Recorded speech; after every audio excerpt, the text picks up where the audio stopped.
Morning, everyone, and welcome to this Canberra Business Chamber webinar on e-commerce for exporters, for B2B and B2C exporters. If you haven't met me, I'm Greg Harford, Chief Executive of the Canberra Business Chamber, and I'm really excited to be joined today by Nathan Bush, who's an independent e-commerce advisor and consultant.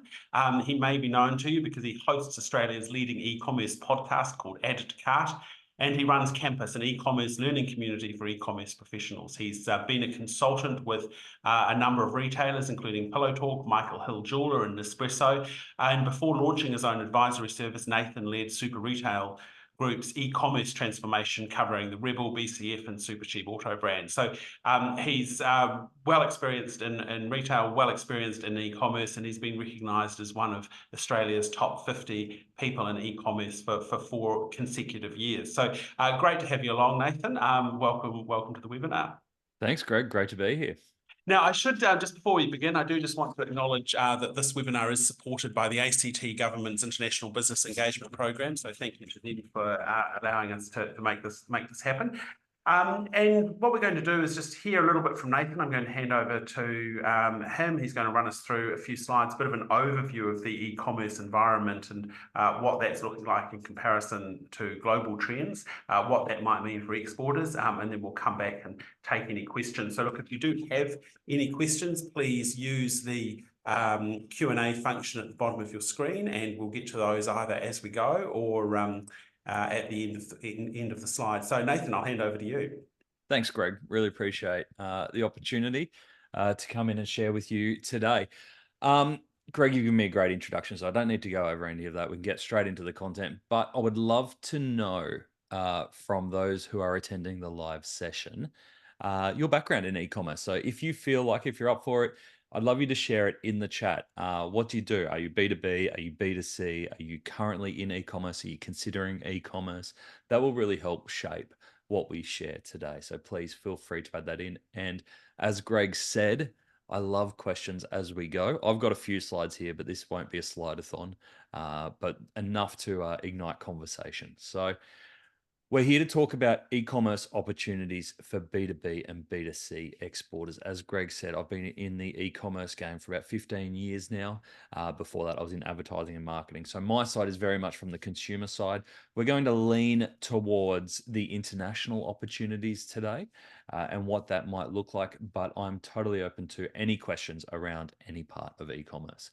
So to kick us off, I thought I'd give us a little bit of an overview of where e-commerce has gone over the last few years and Australia's place in the world when it comes to e-commerce. So as we know, it's been a turbulent few years, especially in e-commerce. If we think about COVID, e-commerce really hit its strides as retail shut down, as consumers were shopping from home, couldn't leave. So there was a lot of transformation and a lot of impetus behind e-commerce as a function for businesses. And that has almost died off to a certain point of where we are today. We're actually in really tough times when it comes to retail in general, but also e-commerce. So we've gone through a lot of different stages in the past few years. It feels like we've lived almost 10 to 15 years in the space of 5 when it comes to e-commerce. So to give us an idea of where we're at, on the left here, you can see the global e-commerce market. And I've got links here. This one's from eMarketer. You can click through on those, or we'll share the slides afterwards, and you can get those links. But you can see there now, we're in 2024, e-commerce is about 20% of global retail. So of all retail trade around the world, e-commerce is about 20% and $6 trillion market. What is interesting when we look at the world and where that is heading, we look at the percentage changes. So look at that. In 2021, e-commerce was up 17% year on year, obviously leading into peak COVID there. Then that dropped in 2022 as retail opened up and has kind of come up and flatlined around that 8 to 9% is starting to drop off. So what we expect globally is that e-commerce will continue to grow. We don't expect e-commerce to drop, but it definitely won't be increasing at the rate that we saw during COVID and even pre-COVID. the growth in e-commerce will slightly taper off as it becomes more mature, but we do expect e-commerce as a percentage of total sales to keep rising. Some predictions from Gartner up to about 30 to 35% is where it might land eventually. Then if we move over to the Australian e-commerce, this is from an Australia Post report. Australia Post publish an Inside Australian online shopping report every year. So it's a really good benchmark, a really great way to see what has actually changed year on year. They published this in about April, if memory serves me right. Free to download. Again, go to that link. It's one of the best reports for free that you'll find. You can see here the online share of retail spend in the 2013 to 2019, steady growth, but nothing crazy, between 4% and about 7% share of total retail spend. You can see that climbing pretty significantly as we move towards COVID. And then COVID hits in 2021 and we see those spikes up to about the 25% share of online retail at its peak, where retail stores were closed and e-commerce was relied upon. Since that time, 2022 and into today, you can see that drop off is immediate. And we've come back to about the 16.8% of total retail, of total retail being from e-commerce. So that is behind where we sit globally. So Australia definitely isn't as doesn't have the e-commerce penetration that the rest of the world does. And that's for a number of factors. Geography is number one, obviously, compared to markets like the UK and the US. Our cities and our connection isn't set up to do e-commerce as efficiently as those markets. And our population, again, we're very much reliant on the traditional retail model. Not to say it's not growing. So really, if we take COVID out of the picture, we can see that growth trend line from about 2019 all the way through to where we are today. If you took COVID out, is pretty standard. So you can see that there is that trend line all the way through. Australia on the world stage, that $64 billion e-commerce market, we're about 1% of the global market when it comes to e-commerce. So for us, there is a lot there, a lot of opportunity beyond our borders, and that's what we're going to dive into today. Nathan, knowing that you like questions as you go, can I just chip in here and ask, the disjunction, if you like, between sort of the global e-commerce penetration rates and the Australian e-commerce rates must have create some big opportunities in itself, because while here in Australia we're not necessarily shopping as much as they are in other markets, is it right that consumers and indeed businesses overseas are really just operating much more in that online space, and much more of their shopping's being done, so they're more used to kind of looking for things online? Yeah, they've been doing it for a lot longer than us, and it's been a habit. So especially if you look towards the US and China, with their platforms, Amazon, for example, is a way of life in the US. If you've spoken to anyone recently who's come back from the US, they're like, I can't believe, I have to go get my groceries myself, that they don't turn up the next day. Those expectations have been set for a long time in the US, especially. So we're still playing catch up, and even this week, if you take, for example, Australia Post just announced, our biggest parcel delivery service just announced that they're starting to do next day delivery for Adelaide and Perth.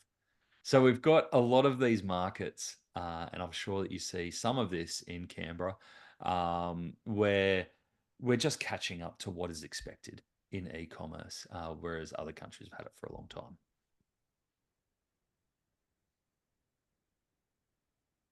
So if we look at some global e-commerce trends, this is at a very, very high level. So happy to unpack this as much as we want, but conscious of time. So e-commerce growth increasing at a slower rate, which was what we saw in the previous slide, which is leading to the big part of this is that online giants are dominating and increasing their share. That graph that you see on the top right there is Amazon's share of the e-commerce market in the US. So you can see that over time, Amazon is capturing more and more of that total e-commerce market. And it's happening here as well, in that Amazon landed and they tiptoed around. They launched very softly. They didn't go out with big campaigns. But what they've done over time is they've increased that share and changed customers' behavior. So what we're seeing is that while e-commerce is continuing to grow, we've got e-commerce giants such as Amazon, such as Temu, such as Shein, really taking up a huge chunk of that pie. And what it means for local businesses is that there's not much room in the middle. If you are based purely on retailing other people's products, if you are offering a product or a service that is not unique, that is prime territory for these larger marketplaces. And locally here could be things like Catch, Woolworths, to really take your share. So to be truly unique in e-commerce, you can't be playing in that middle ground because that is such a competitive market at the moment. At the same time, we've got online margins being squeezed. No surprise, cost of living is a huge consideration at the moment. We've never heard retailers talk so much about profitability. So I was at Retail Global, which is a big online conference on the Gold Coast 2 months ago. And only 2 or 3 years ago, most of the conversation was around growth. How can we, put more money into Facebook, into Meta, into Google so that we can continue growing our business? Because there was that expectation that we needed to continue this growth pattern. That conversation has shifted a lot into how do I make sure that my business is profitable? How do I control my costs because they're going up? Again, Australia Post just put in another increase in costs. We're seeing that lots of payment methods at the moment are continuing to be added in, but also increasing their costs of goods, costs of team. It's all going up. So there's a real strong focus there on profitability, especially that gross profit. So most people in e-commerce are aiming for a gross profit of at least 50% to have a sustainable business. So after the cost of your goods, meaning that you've got 50% remaining to be using for team members, for marketing, for operational costs. If you're operating at a lower GP than 50%, you're going to find the going really tough as a standalone e-commerce business. So those margins are being squeezed. So we're seeing a lot of e-commerce businesses consolidating both their inventory and their operations to make sure that they're hitting those. And then the last point there is that we're seeing omni-channel experience as a differentiator. So it's no longer the trend that a D2C business is the ultimate business model. Where it was 2 or 3 years ago, we had a lot of D2C darlings. Now it's about how do we connect this with customers in whatever environment they're in. So that's meant a lot of changes for businesses from Nike that you can see there.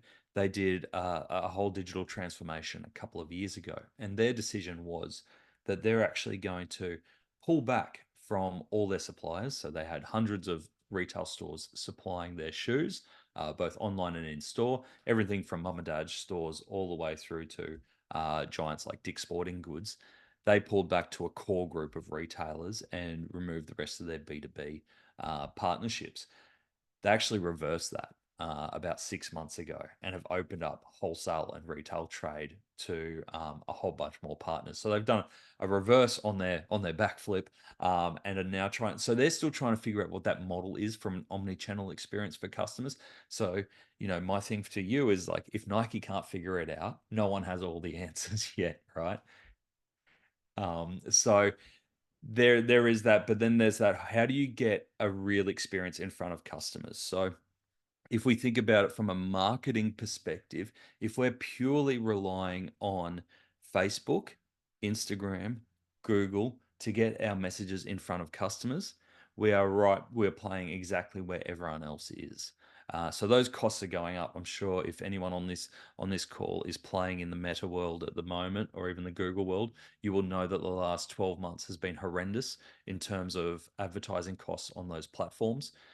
So the problem is we are giving these companies more money in a more crowded environment and getting less return. So retailers are definitely looking to how do we get this product out in the real world to get cut through with our audience, and that can be partnerships with other retailers to get stock into established retailers.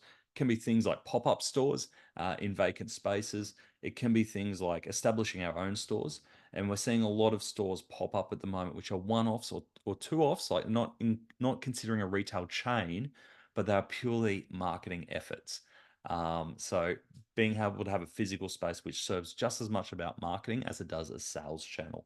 But bringing these products to life has never been so important, which I never thought I'd say as an e-commerce person, where, before it was all about how much ROAS you can get, return on ad spend, to be able to keep your business pumping. But we're really looking for that customer experience in the real world now. Down the bottom there, you can see this is Walmart. They're experimenting a lot with virtual reality in their stores to be able to bring content and product information to life.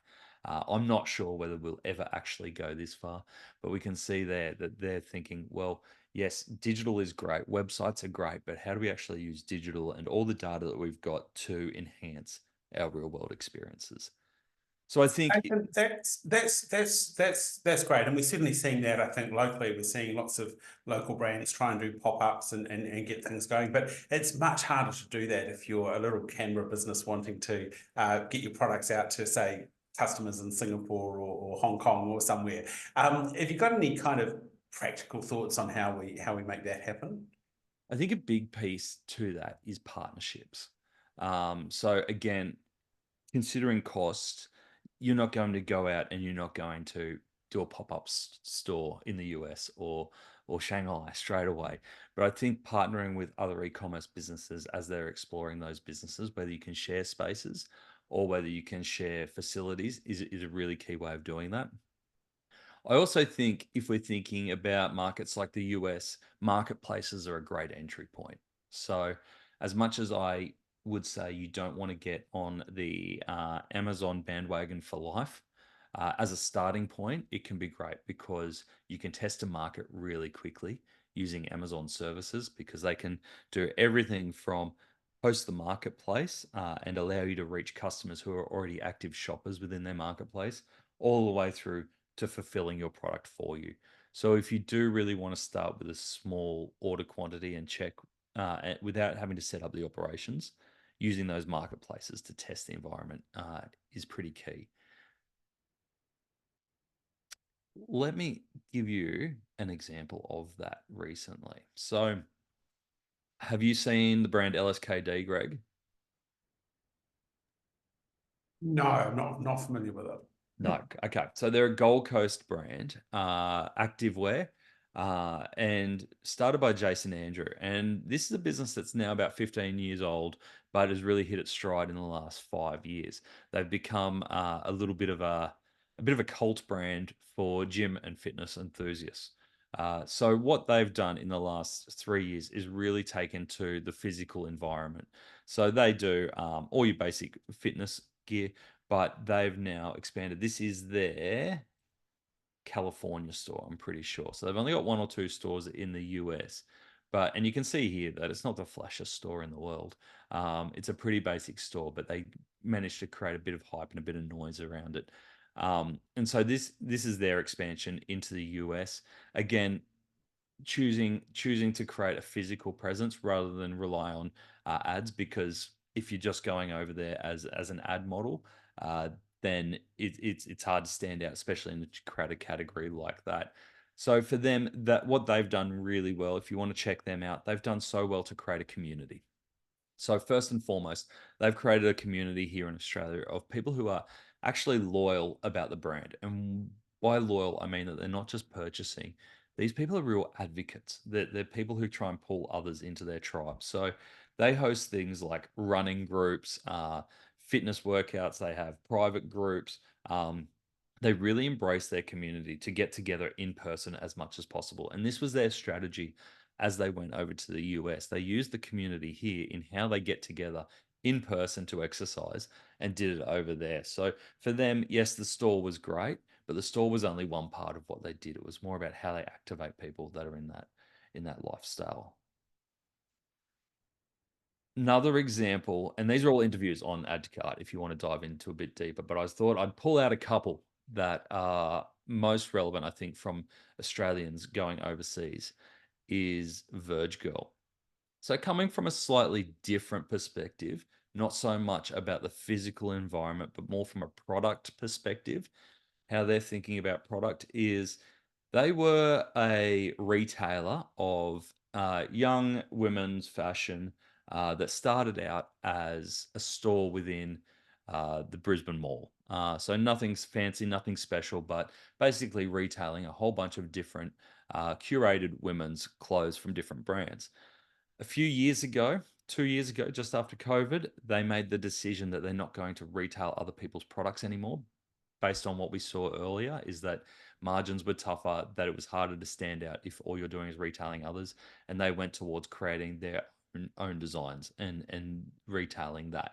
So that was a big shift for them, but it allowed them to crack straight into the US and the UK and the European markets, and then now do most of their business actually over in the US because they have a totally unique product and they're known as a fashion brand rather than a retailer.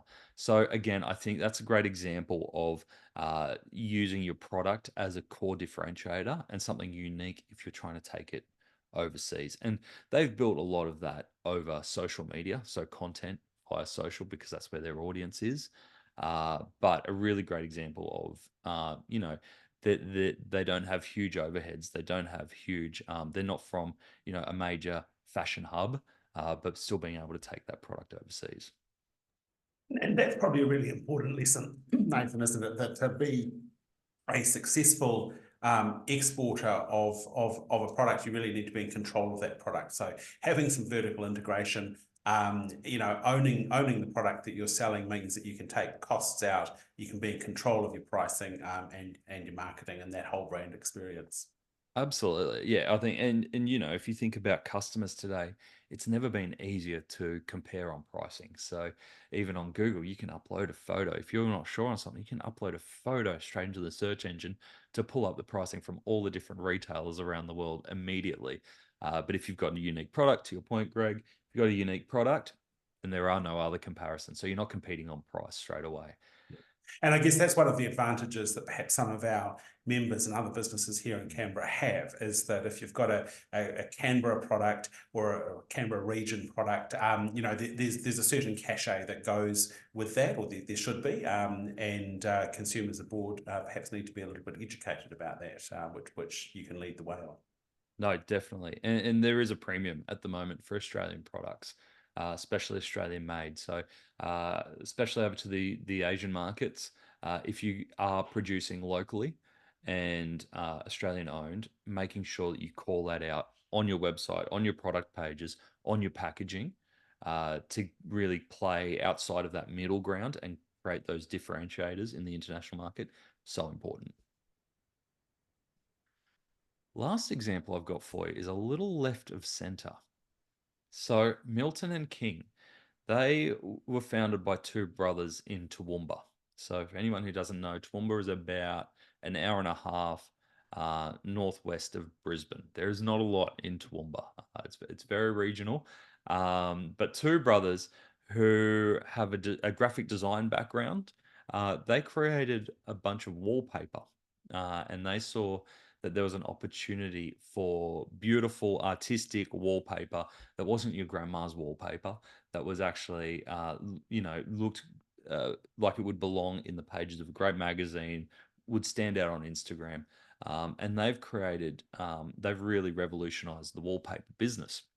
So if you have a look on their site, it's a beautiful site, and it's just got all the different ranges from, you can have wallpaper with snakes all the way through to beautiful tea sets. Like it's the next level. And so again, coming from a unique product perspective, they've carved that out straight away.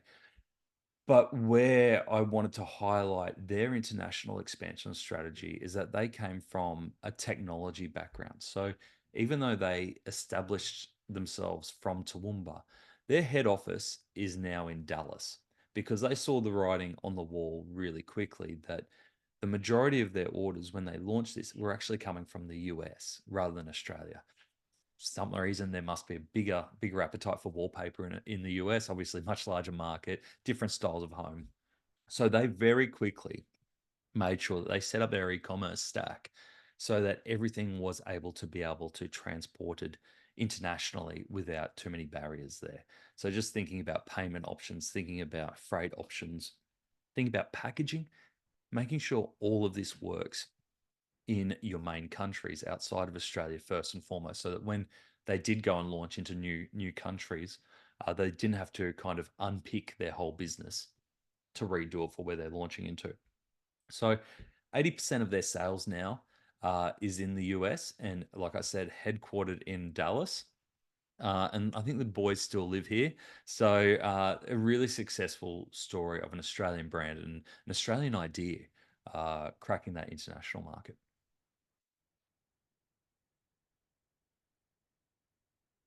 So we've covered some of these, but I wanted to call out a few key international considerations as you are moving through and working out whether an international e-commerce play is for you.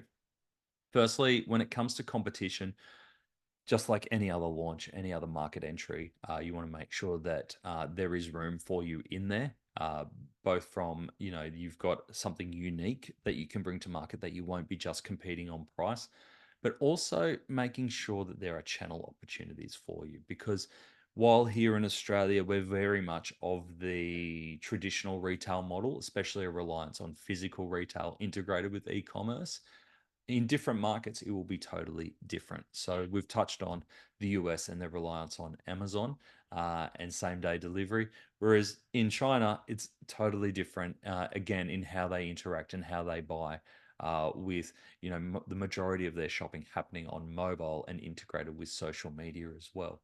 So making sure that you know that when you go in there, the sales channels that are open to you, and don't assume that it's just going to be like setting up a website here in Australia.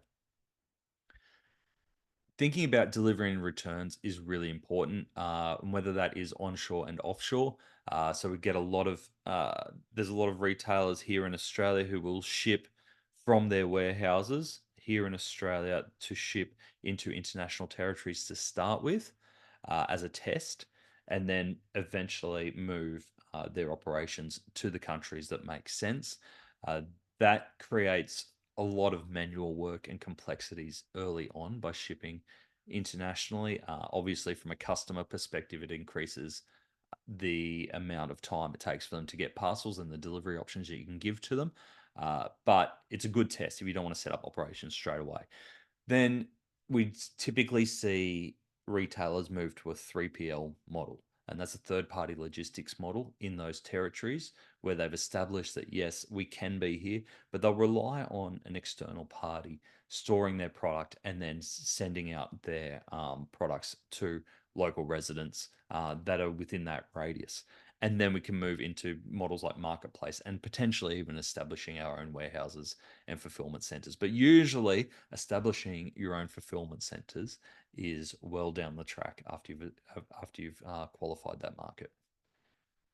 Obviously, payments and taxes are a huge consideration. Luckily, there's a lot of software, a lot of tech out there that can help you navigate this, but really important to get advice and to be very clear on what your obligations and the preferred payment methods are by territory. What we see here in Australia in that credit cards, buy now, pay later, PayPal to a certain extent are really popular. It may not always be the way that people want to pay internationally. So making sure that you can access those payment methods as an international player is really important, because that is one of the key online conversion barriers if you don't have the right payment methods set up. But then also making sure that your e-commerce platform, especially the checkout there, can calculate the right taxes uh, in the right areas. So places like the US become really complicated if you don't have the right software partners to be able to calculate the different sales tax by states. That can get really complicated in terms of knowing exactly where the customer's ordering from. To that point, duties and compliance becomes really important, adding financial and legal overheads and complexities. So understanding what they may be before you launch into the market. There is duties that we have to pay here. I was speaking to someone from the Australian Border Force last week, and she was exploring this for Australian retailers and how we can potentially level up the playing field, because it is tough. Because if we are exporting or importing goods that are under $1,000, we don't have to pay any duties on it. Anything over $1,000 that we're bringing into the country, we pay duties. So brands like Temu and Amazon, for those one-off orders that they may be shipping from international into Australia, aren't paying any duties on those. But again, we've got to work out what those duties will be when we're shipping into other territories, and they differ by every country. So, really important we have a handle on that. Again, from a customer service perspective, really important we know what those timeframes will be, and the communication to customers if those products get stuck in customs or other considerations as they move cross border.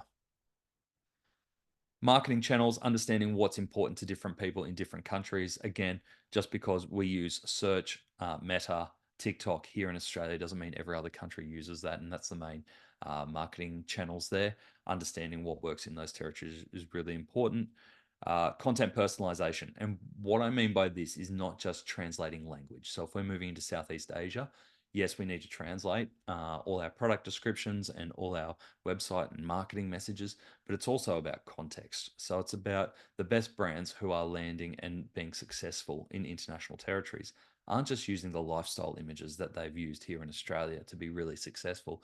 They're then taking new images, they're making sure that it's relevant to the cultural context of the markets that they're in. So keep that in mind if you really want to be successful, is that you need to make sure that that personalization is over there, even down to the little things like making sure that the language we use to describe products is the same. I've heard a number of stories of people who make simple changes to product titles because they just don't translate into new territories. So the obvious one being Eskies to chili bins if we're going to New Zealand. So a lot of times we'll overlook that, but that really matters when it comes to what people are searching for and seeking out. Customer service is a real key consideration. So while we may have customer service here in Australia that operates for customers from 8 a.m. till 10 p.m., understanding what those timeframes will be when we're in the US and making sure or wherever we are, making sure we're meeting them, but also the channels that they expect us to be in. So some markets are much more SMS driven, that they want their answers back and forth via SMS. Some are live chat, some are face to face, some are phone. Understanding what's important to those customers, because in the early days there will be a lot of inquiries when it comes to your business, and it will be important for customers as you are trying to gain trust in those new territories that you are able to service them efficiently if you want to get traction. Last one is technology. 5 years ago, it might have been a big barrier in having to spin up different sites for different countries. These days is much simpler. So if you're using platforms like Shopify or BigCommerce, they're made to be able to spin up new sites based on your core site really simply and easily. And that will help integrate all your payment methods and your currency conversions and your taxes and everything that goes along with that. So today it's a minimal barrier, but something to be conscious of as you're making that decision on whether you go overseas. There will still be overhead and maintenance, especially when it comes to content. So they are the key things that I would have in the back of your head as you're exploring whether you can take your product overseas.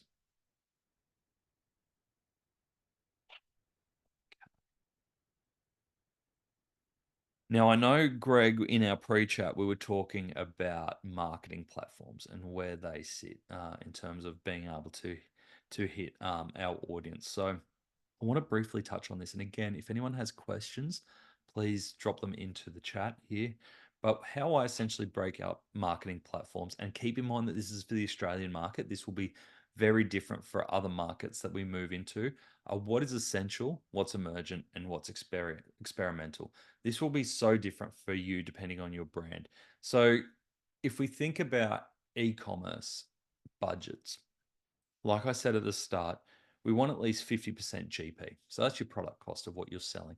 Usually, e-commerce businesses will run about 10 to 15% of their revenue reinvested into marketing efforts.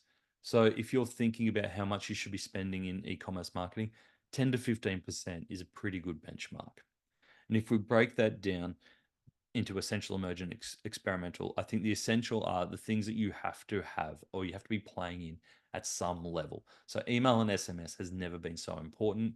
We've had a big shift towards first party data, and that is the data that you directly own, that you're not relying on other websites or other providers to lend to you. So your first party data has never been so important. So getting those email and those SMS flows is really important. And usually we break them up into campaigns. What are those messages that you need to get out to customers, and ideally segmented based on what you know about them? But then most of the time, this is automated. So think about things like abandoned carts. If customers leave things in your checkout, making sure we follow them up to go, hey, it's still there. Do you still want this? Following up after that first purchase, making sure that we go, hey, we know you bought this. Would you also be interested in this, this, and this? Those kind of flows are so critical to set up. So if I was starting an e-commerce business, I would be looking at those email and SMS flows to make sure they're relevant for your international business. Paid search is still critical. So we're talking about paid search on Google. Again, the key question that comes up again and again around paid search is whether I should be bidding on my brand name. A lot of the times, your brand name will come up organically as number one. So there's often no need to bid on your brand name unless you have competitors out there who are also bidding on your brand name. So check when you are going international whether it is clear space for you from a brand perspective, but also from a product or a category perspective. So do those searches in incognito mode if you're using Chrome, to be able to have a look at it and be able to go, okay, great. If I'm going to the US, let's take LSKD for instance, and I'm putting in running shorts, what's the competition around that? Will I actually need paid search, or can I rely purely on search engine optimization, which is the free listings? Social, as in Meta, so Facebook and Instagram, still hugely important. Like I said, in the last few years, the costs of these platforms is increasing. The beauty about it for especially small businesses is that it has never been easier to set up and run Facebook and Instagram campaigns yourself without the need for an agency, at least to start with. So Meta has introduced Advantage Plus, which you may have seen around, and it is the ability to automate the placement of your messages based on user behavior across those platforms. And of all the people that I'm speaking to about this, of large businesses spending six figures a month on those platforms, most of them are spending at least 70 to 80% of their budgets, allowing the Advantage Plus machine to place the ads for them based on the right user behavior. And they're getting better return than those that they're placing manually. So if I was doing anything around these platforms at the moment, I would be focusing on my creative in them, especially video content. So video content is key on these social platforms at the moment to get cut through. Leave the placements to the machine. So from an essential perspective, that's there. Emergent, so we've got a whole bunch of platforms here, which depending on the type of retailer you are, I would choose one or two of these to have a think about in terms of stretching your budget and creating and appearing in a space that's unique for you and your brand. So TikTok, Pinterest, and Reddit are social platforms that are probably the next tier down from Facebook and Instagram, but are great opportunities to stand out in crowds, especially in interests that are very specific to your product. So you can get really granular in like-minded people in these communities. Video, including YouTube, never been more critical. I think if you're spending less than 50% of your content creation time on content that is not video, then you need to readdress that balance to be more video centric. Influencers are not going away, unfortunately. Never been more important. I think as a small business, you really want to focus more on those micro influencers. So forget about Kim Kardashian as you're going into those markets. Think about those influencers that might have 1,000 to 2,000 followers who are really core to what your values are and the products that you're selling, and really start developing relationships with those micro influencers rather than going for the big ones. Affiliates are having a real tear at the moment. So if you haven't played around with these, especially, so when we talk about affiliates, we're talking about the cashback sites. So Shopback, Cash Rewards. You might have seen that Cash Rewards have a big TV campaign running at the moment. They are really getting traction, and customers are driving this change in that they're moving first to those platforms to work out where they're shopping and then going to the retailer from them. So they can be a really great play if you have the margin to do some affiliate work. And then retail media is emerging as a really strong player. So brands like Woolworths, Chemist Warehouse have their own retail networks now that allow you to not only stock your products in there, but tell messages through their in-store displays, through their catalogs, through their magazines, through their website. They can actually sell that space to you to get eyeballs that you wouldn't normally have on your product or your brand. So I would say they're the emergent channels, and then experimental. And it's funny that you look at this list: retail, outdoor partnerships, print and TV, public relations. These would have normally been the core of a marketing campaign. If you go back 10 years even, they are now experimental, but we're seeing some brands get some great cut through and traction by picking one or two of these and doing small scale experiments and creative executions in them to get that attention.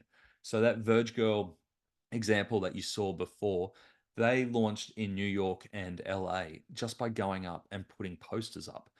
So very much like the street festival vibe, they went around and put really beautiful, aesthetically pleasing posters up in areas that you can, and that's the way that they got attention in those markets, rather than trying to go up in search or TikTok or Instagram against other fashion brands to tell their story. Now, all of this together is going to paint a pretty messy picture, especially if you want a clear view on exactly where your sales are coming from. There are many people in retail at the moment who are chasing clear attribution. So I got this sale, tell me exactly what channel and what message it came from.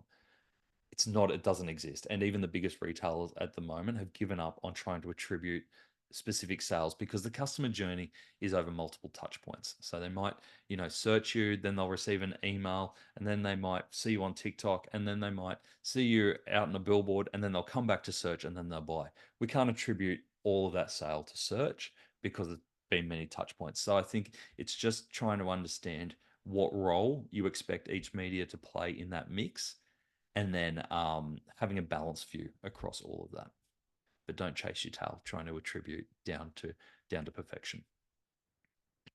The last topic that I've got here and then I can throw open to questions is around AI. Obviously, a really key point at the moment. And I just did a post on this on LinkedIn and in my newsletter this morning around all the AI releases. So if I looked at the last week alone, when it comes to releases that will impact retailers in e-commerce, there are at least 10 new functionalities that were dropped in the past week, from everything from Apple to Instagram to TikTok to Amasis. Um, all these platforms have said, actually, here's some new features available for you. So for retailers, it's less about trying to build or invent any AI capabilities, but using the tools that you've already got and the capabilities that are in these tools to make your business more efficient and effective. So you can see that down the example here. These are some really common tools that you'll see in most SMB businesses. You've got Shopify, the leading e-commerce platform. They released a whole bunch of features within their platform. So everything from being able to create your product descriptions for you. There was a time where you had to sit down and write all your product descriptions. Now you can upload files and AI will write them in your tone of voice and update them. Meta, as we talked about, the Performance Plus means that you no longer have to be a media buyer, identifying exactly the audience or the segments that you need. Meta will do that work for you. From a customer perspective, customer service tools like Zendesk are doing some pretty incredible things. One of the examples that I saw with Zendesk is, at the moment, they can tap into customer phone calls if you've got a customer service line and assess the key topics and the sentiment that is in those calls. So for the first time, we're getting data back on phone calls and what sentiment we've got and how we're performing from a customer perspective there. That's using AI.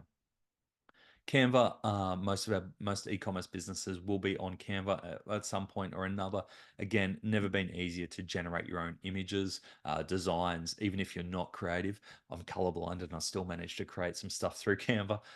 So that creative barrier where we used to have to use advertising agencies for everything is really coming down with the help of AI, and that is built into tools like Canva. And lastly, this is not one that is probably as well known, but tools like ShopGrock, it's an Australian startup, and I wanted to put an Australian startup in here, is really helping retailers with making better pricing decisions.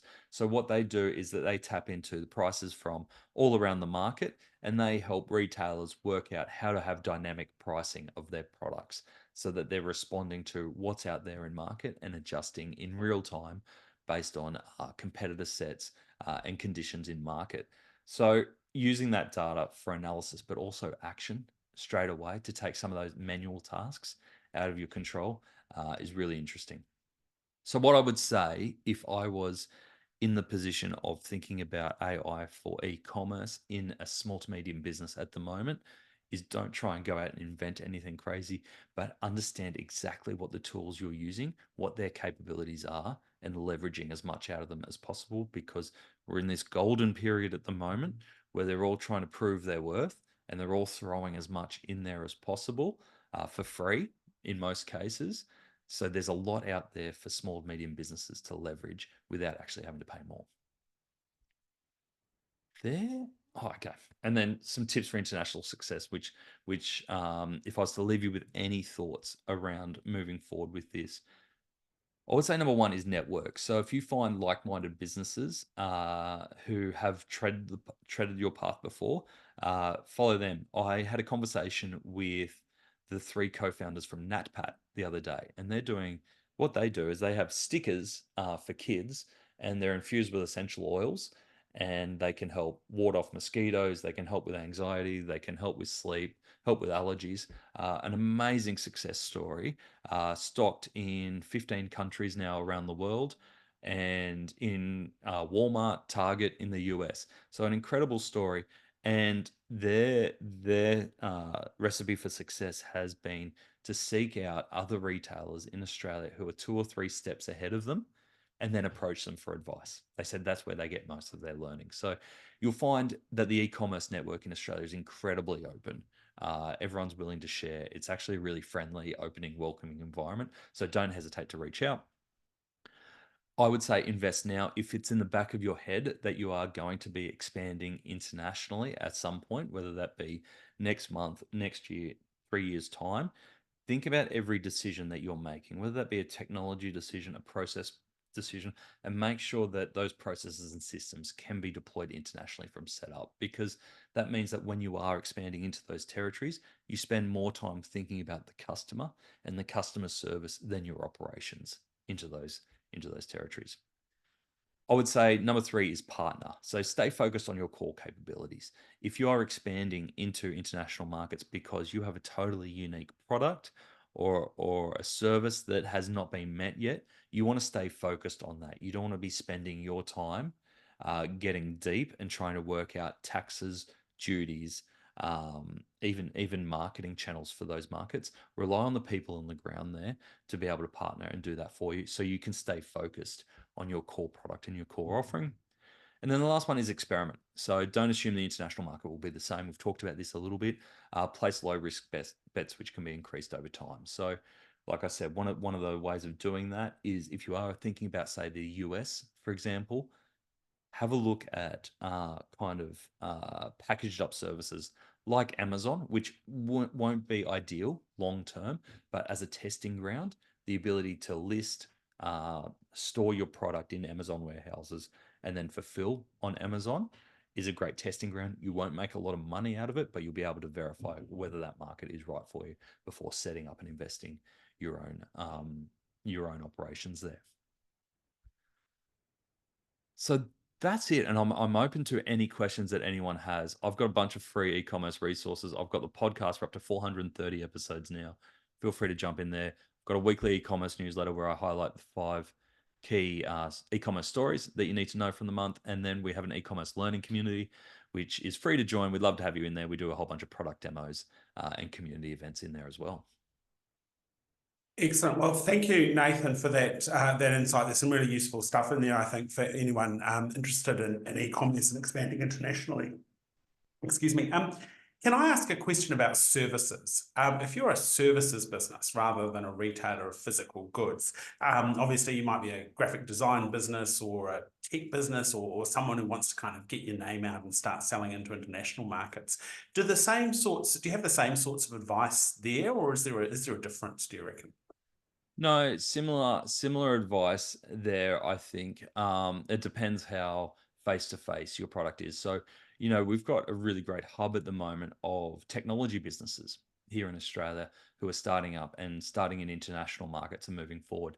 Obviously, customer service is their key thing that they've got to get right. But from a product perspective, they're not changing a lot in international markets.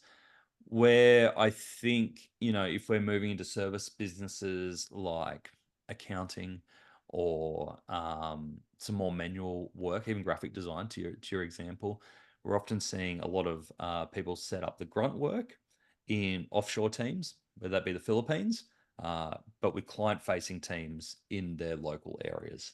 So thinking about whether you actually need the grunt work here in Australia or you offshore that with local representatives. Okay. And one thing we haven't talked about here today is sustainability. Obviously, it's a significant issue for a big segment of consumers here in Australia. Is that true of both businesses and consumers offshore as well? Should exporting businesses be thinking about the sustainability credentials of whatever it is they're exporting? Well, personally, I think yes. But when we come to different markets, I saw some research out of the US recently, and if we just take that market, and like I said, every market will be different. US market really favors price and speed is really important for them. And that won't be the same for every other market, but for the US market, price and speed. And that's part of that Amazon effect that they've been conditioned to over time, where actually sustainability came very low in the consideration set from a customer perspective, which is a bit worrying. But again, it depends what you're in. So if you're, say, for example, Lululemon, which is based in the US, they still go out as their differentiator being sustainability and ethical practices. So there's still room for it.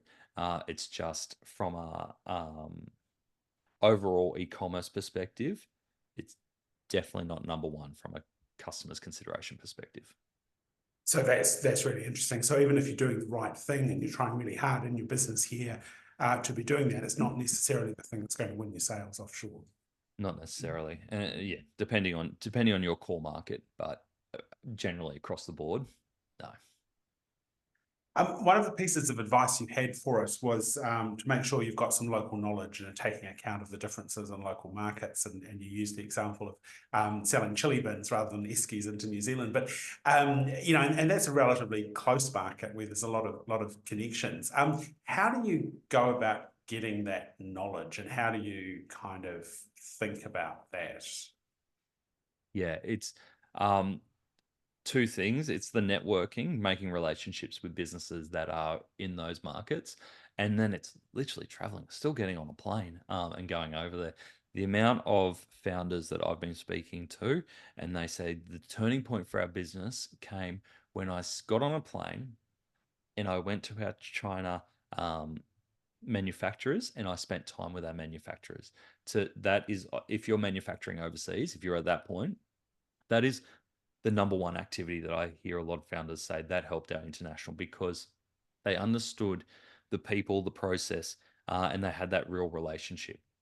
So I think if you're thinking about that, I would say first and foremost, from a manufacturing perspective, get over there and understand that, meet the people, meet the team, rather than that being a faceless piece. And then in terms of time on the ground, I think it's just being a customer in those markets. Like I said, going over there, seeing what's around in retail, who you're up against, what people are searching for, how people are buying. And until you're living in that environment, it's pretty hard to tell. It doesn't matter how many reports you look at, especially if, you'll never get the idea, the feel for your market until you're over there. So if you were a small Canberra business and you were just looking to start exporting, you'd want to pick one market and really focus on that, right? Yeah, absolutely. We typically see Australian businesses, especially regional businesses, try New Zealand first, just to get that cross-border process right. Market-wise, pretty similar. Definitely some things, but mostly the same. Language is the same. Um, Attitudes generally the same, but just to make sure we've got customs, taxes, all that sort of stuff. So great, prove that. And then we generally see it go either into the US or the UK. There's been a big expansion to the US straight away. And I think having Amazon as that linchpin into the US straight away has really helped some businesses land there. But that's generally where we go, New Zealand and then the US or the UK. There's been a bit of a pullback from the Asian markets just in terms of the amount of effort that it takes to redo your business to fit those markets from a customer perspective. Excellent. All right. Well, look, thank you very much, Nathan. That's really useful, really informative, I think. So we'll make this recording available to all those who are on the call. We'll make your slides available as well. So thank you very much. I should just note too that the Canberra Business Chamber does have connections with some of our counterpart organisations in other countries. So if you are looking to sort of make a move and want to start establishing some connections, do come and have a chat to us about that, and we'll see what we can do to help. Otherwise, I'd like to thank ACT Government for its support in pulling this webinar together. Nathan, thank you very much again for your insights, and we'll hope to connect you again and get you back sometime to talk again. Thank you very much. Pleasure. Thank you, Greg. Enjoyed it. Thank you.